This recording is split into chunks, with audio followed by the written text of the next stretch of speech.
still have people saying, well, oh, how's that, working for a woman? You know, I mean, I have a lot of people who talk about, well, how horrible it is to work in a workplace with all women because they're so catty. I have never, ever had that kind of thing going on in the workplace where I work. So it's, you know, I don't know. That's all I can say. I'm going to just directly address the question as to why Jacques is hosting this panel. We actually talked long and hard about this as an organization.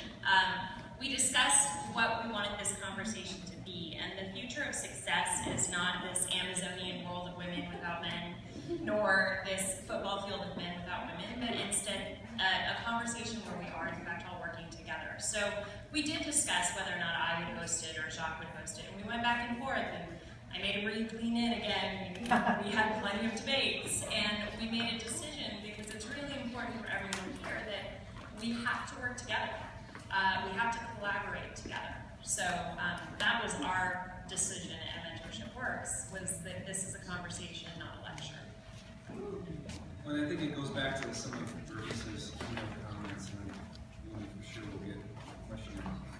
You were saying that there has to be a business case that men have in place to engage women as leaders, to invest in more women, and it won't work without that. And we talked a little bit about the corollary history of racism. As when in our own country, in the United States, there was always this talk at the political level as to how we really would defeat racism. And people in power, and the majority, generally has to give up a little bit of power.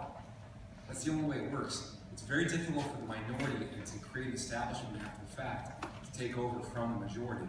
And so in that case, back then, it was obviously white America that had to say, you know what, this is the right way, this is the way things should be. That led, of course, to the Civil War. So, but would you say that that's what we have to kind of see happen? There needs to be more men that get up and say, no, I want a woman leader, I want to empower a woman?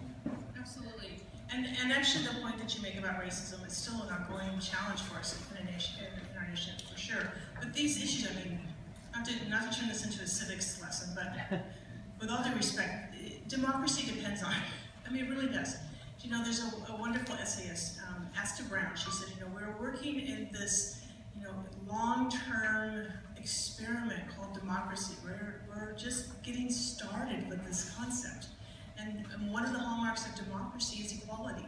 That's why it's written into our Constitution. And so when we have agreements about what we're trying to accomplish collectively, and we put the focus on that, and we do share power, we do share leadership, and we're for each other, then good things happen across our organizations, our country, our globe, good things happen. But when we are trying to hold on too much to position, it makes it very difficult for others to step into that. So yes, we do. We need to be advocates for one another, all of us, men for men, men for women, women for men, women for women. We need to advocate on behalf of one another, and then we're at our best.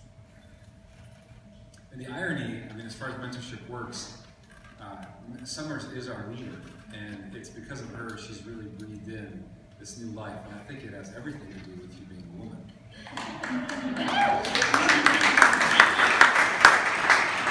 Are you just taking questions? Yeah, I think it's time. We're coming to 15 minutes left, believe it or not, so we'll start.